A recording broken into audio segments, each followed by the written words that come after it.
El día de hoy estaremos hablando de un mensaje que se titula Grato es decir, la historia.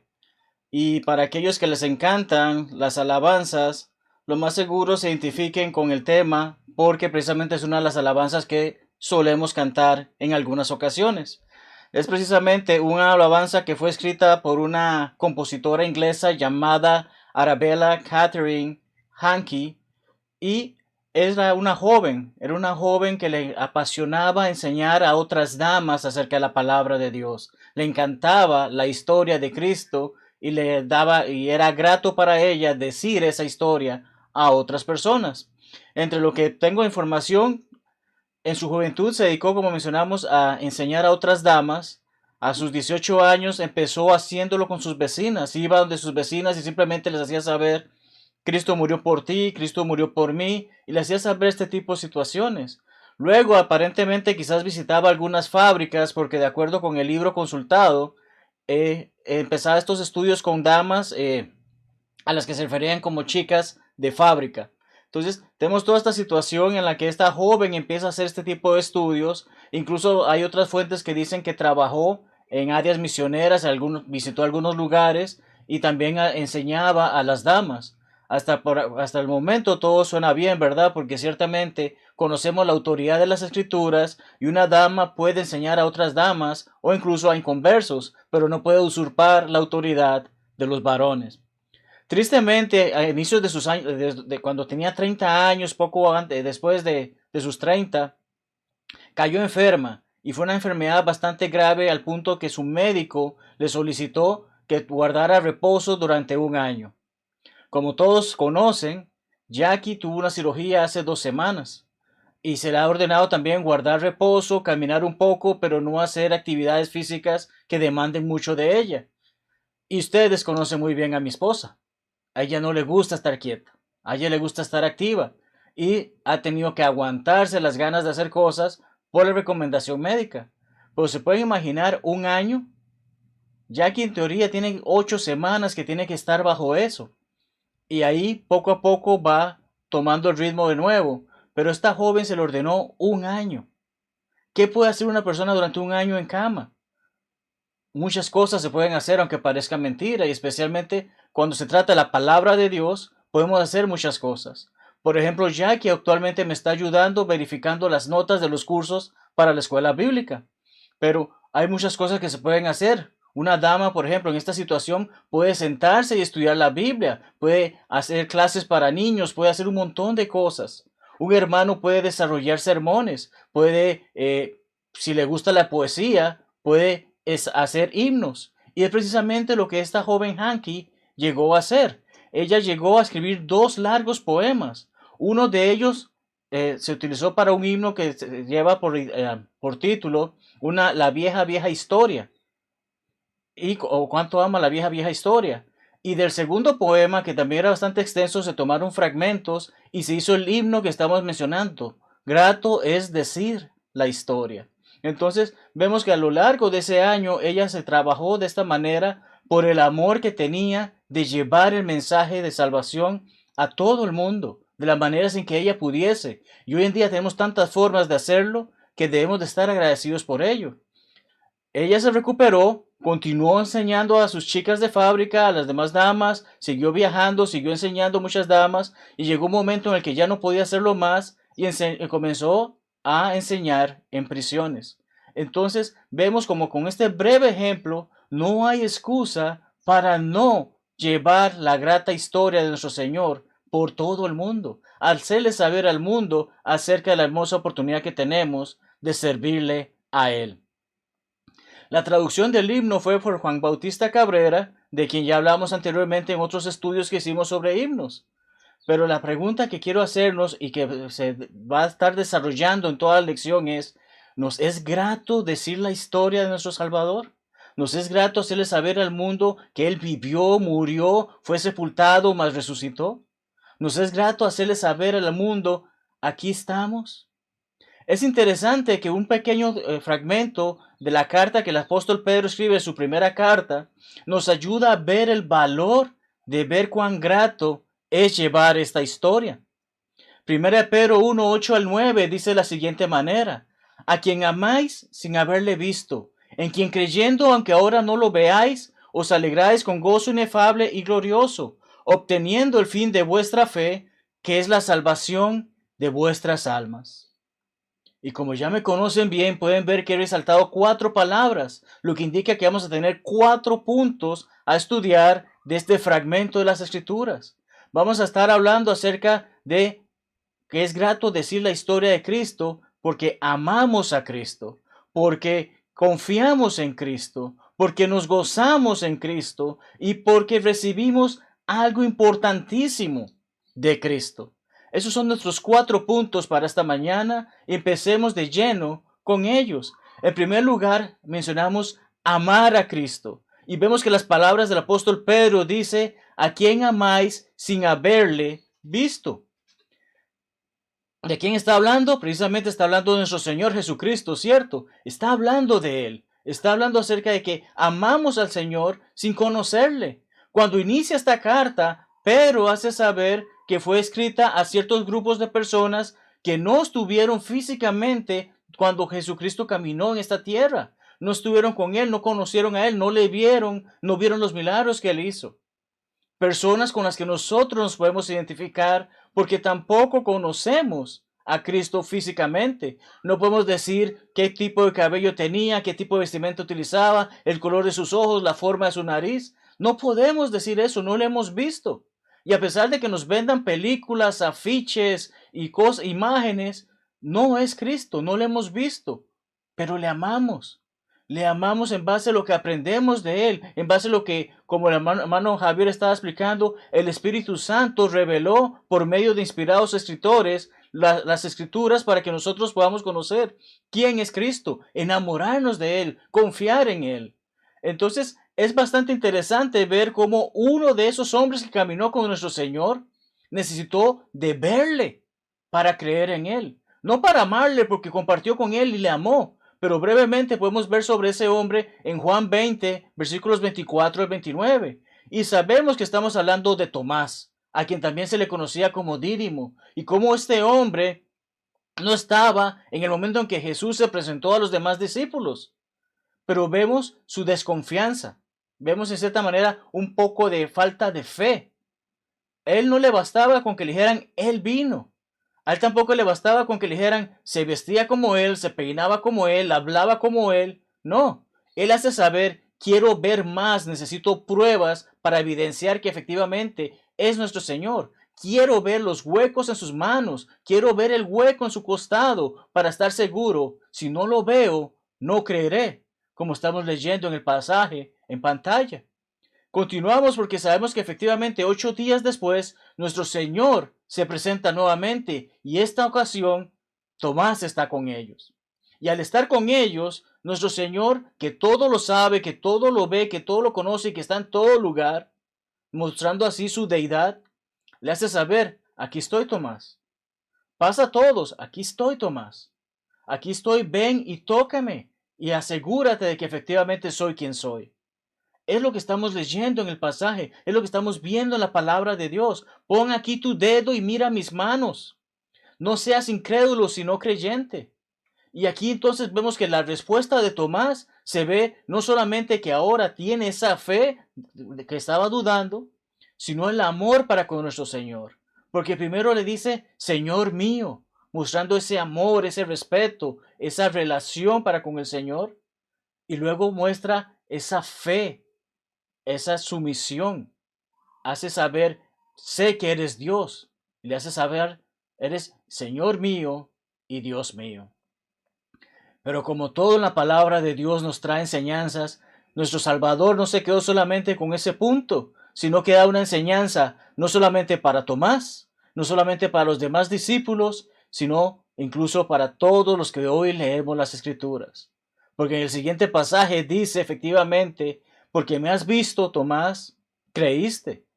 Bienaventurados, felices, bendecidos son los que no vieron y creyeron. Esto nos hace ver cuán gran amor podemos desarrollar por nuestro Señor, porque sin haberle visto, le amamos y creemos en Él. Vemos la palabra de Dios Y cuando lo hemos estudiado y hemos obedecido el Evangelio es porque le amamos.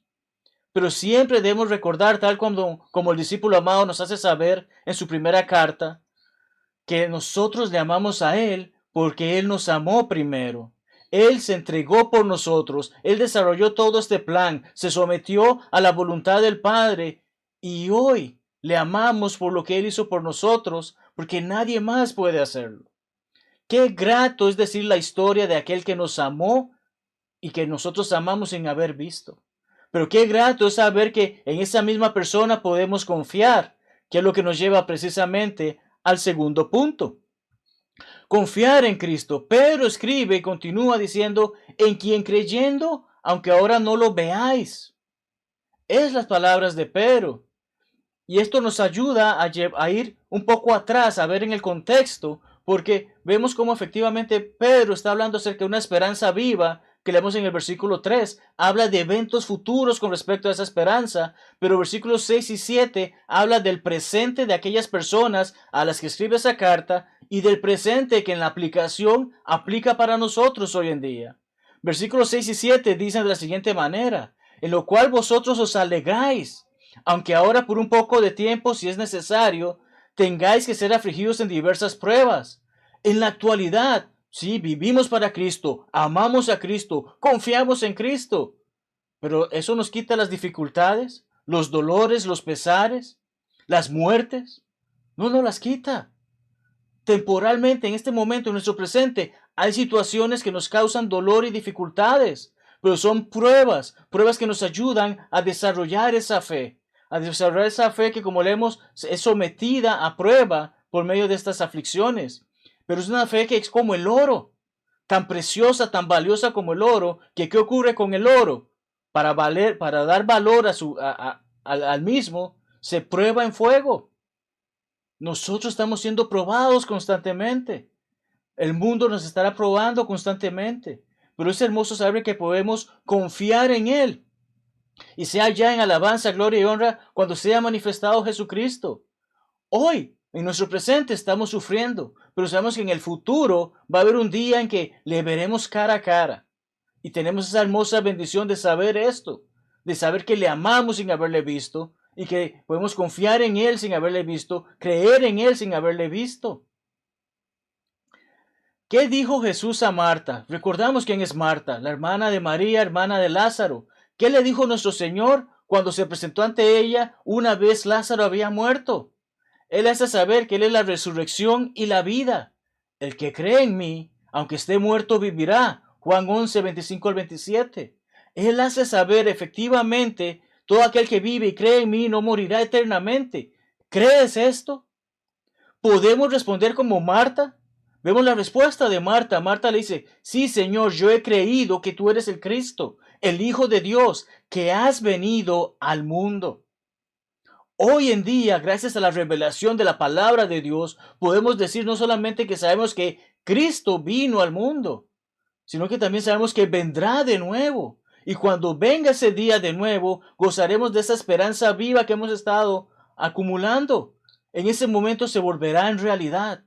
Estaremos con Él. Confiamos en Él. ¿Qué hicieron los discípulos? ¿O qué les dijo Él a sus discípulos estando en el aposento alto? Recordamos que los eventos en ese lugar se registran en Juan 13 al 17, pero en el capítulo 14, en el primer versículo dice, no se turbe vuestro corazón, no se preocupen, no vivan con ese dolor en el alma, no vivan de esa manera. Si ustedes creen en Dios, crean también en mí. Es Jesucristo el que está haciendo saber esto, haciéndonos saber su nivel igual al Padre. Él hace saber que efectivamente no debemos de preocuparnos, debemos de confiar en Él. Confiamos en el Padre, confiamos en el Hijo. Hoy creemos en Cristo incluso cuando no lo hemos visto, porque tal como nos lo hace saber el escritor de los Hebreos, en Hebreos 11:1, la fe es la certeza, es la seguridad de lo que se espera. Yo sé que Cristo vive, yo sé que Cristo vino, yo sé que Cristo vendrá de nuevo. Tengo esa certeza, tengo esa seguridad y espero que cuando ese día venga, siendo fiel a Él, siendo obediente a Él, siendo su siervo, recibiré una gran recompensa. ¿Por qué? Porque hay una convicción, hay evidencia de lo que no se ve. No puedo ver el viento, pero sé que sopla. En un día soleado ciertamente no puedo ver esos puntos que vemos en las noches, a los que llamamos estrellas, pero sabemos que están allí. En este momento alguna persona quizás duerme en China o en Tokio. Sé que están allí, no puedo verles.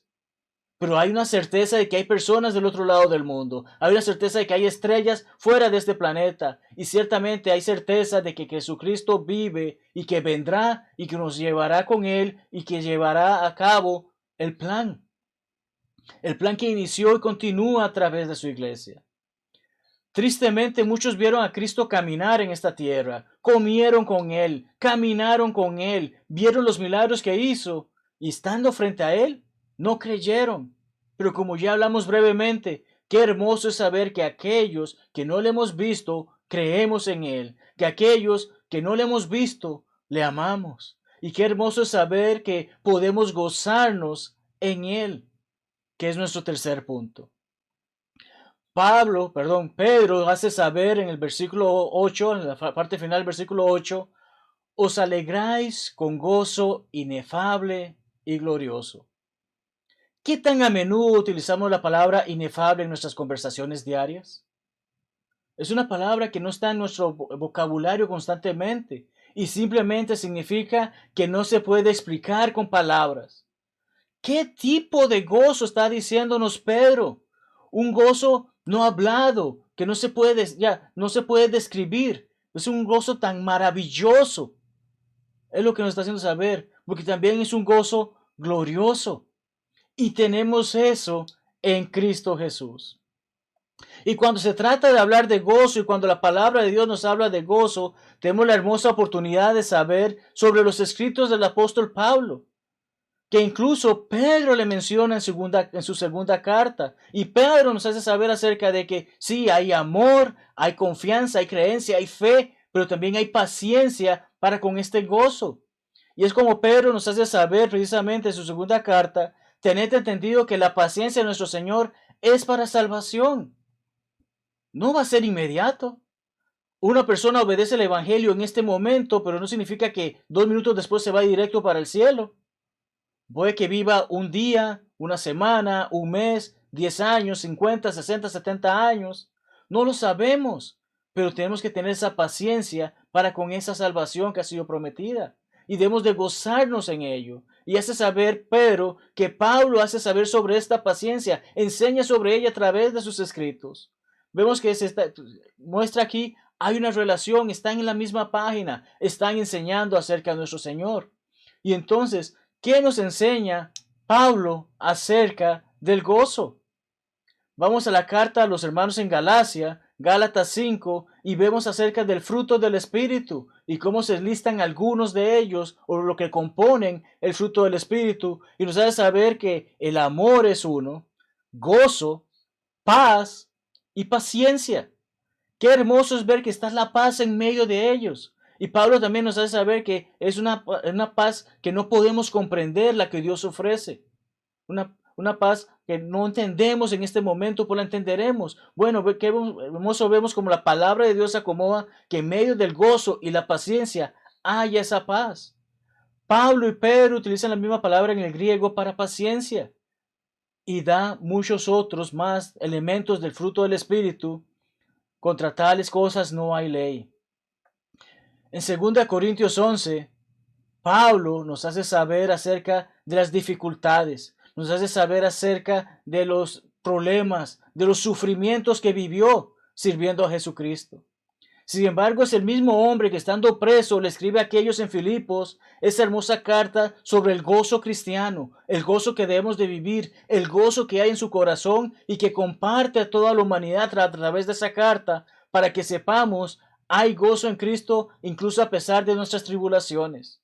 Y vemos cómo empezando esa carta, los versículos 3 y 4, dice, doy gracias a mi Dios siempre que me acuerdo de vosotros, siempre en todas mis oraciones, rogando con gozo por todos vosotros.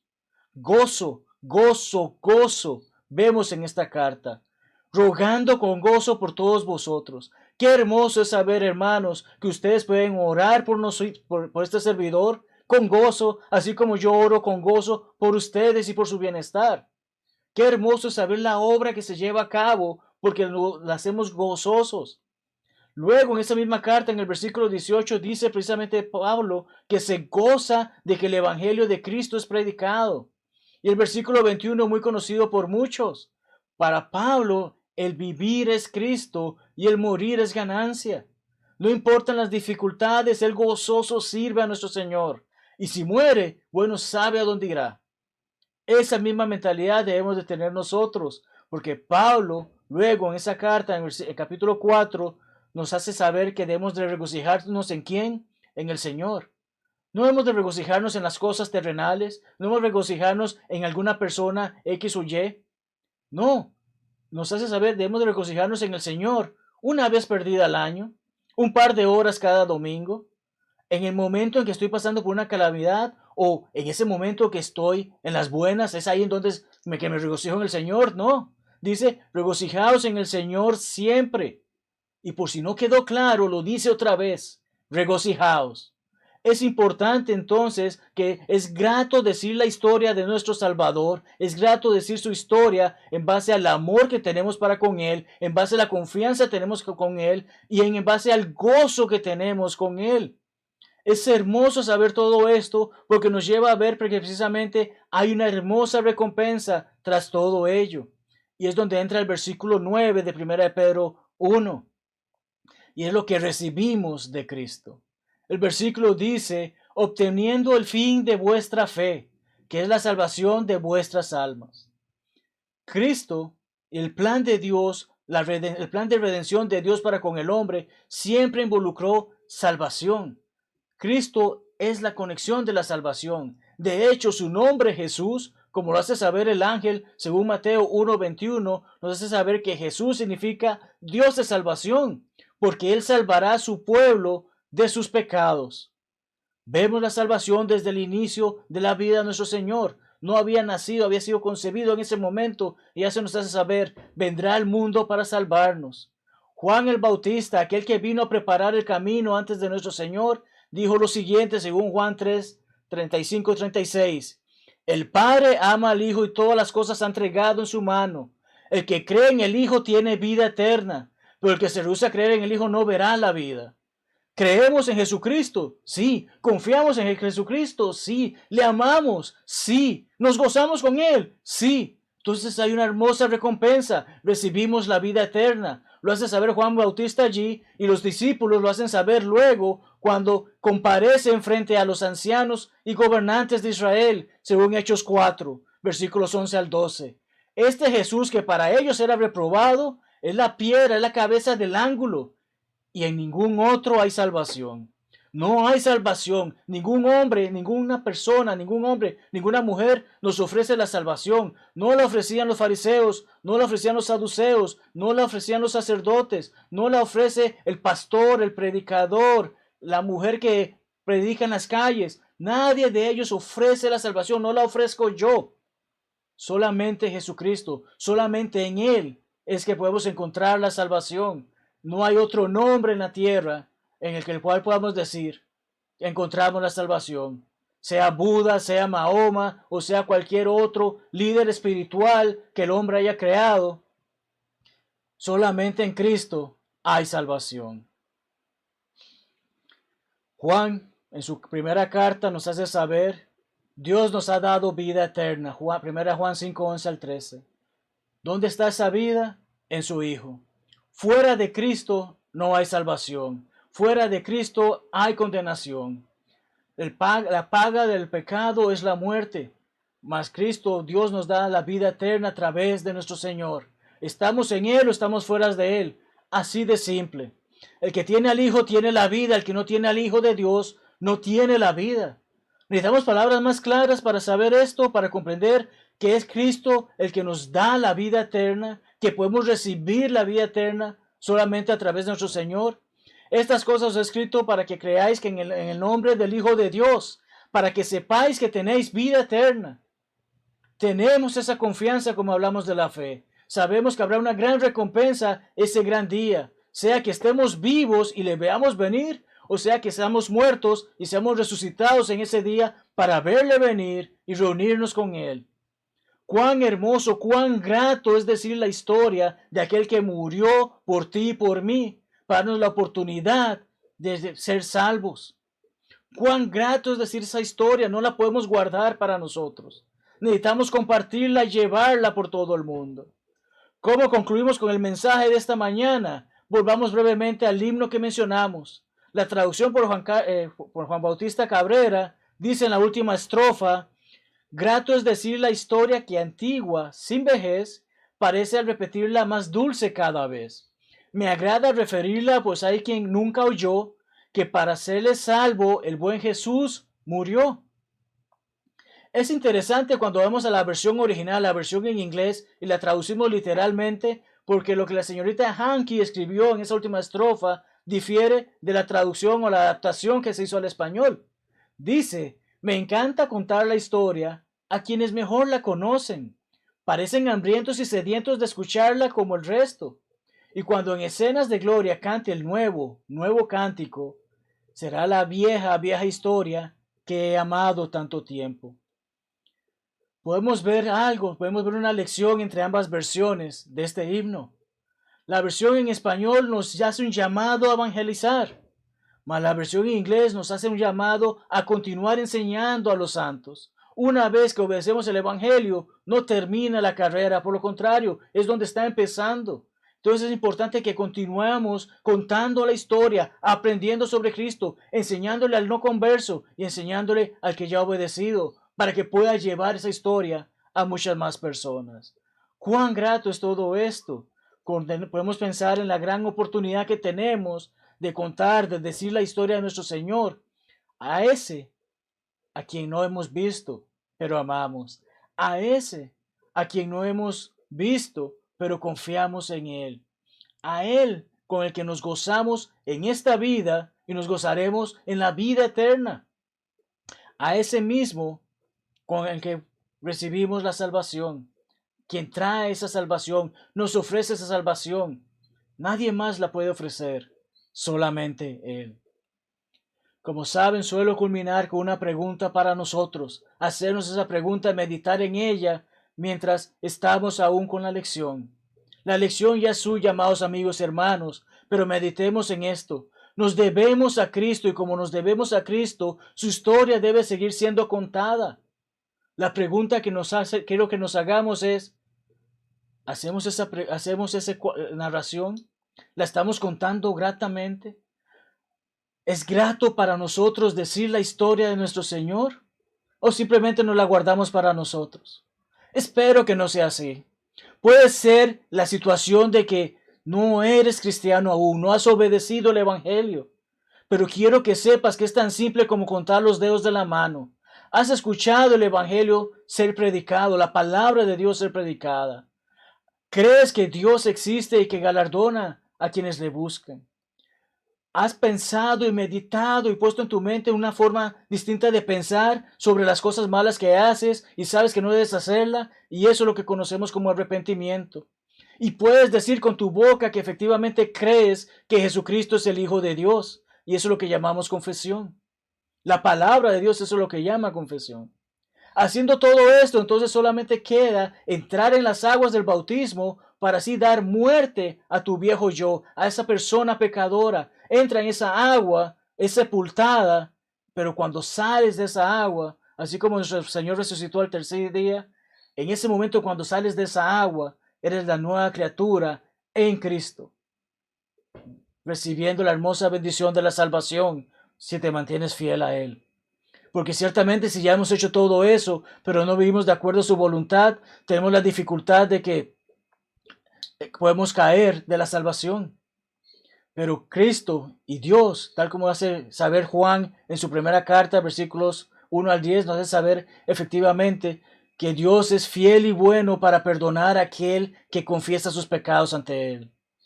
Sea cual sea la situación que estás viviendo, sea la decisión que estés tomando para con tu vida, háznoslo saber. Queremos orar contigo y por ti si ya eres cristiano.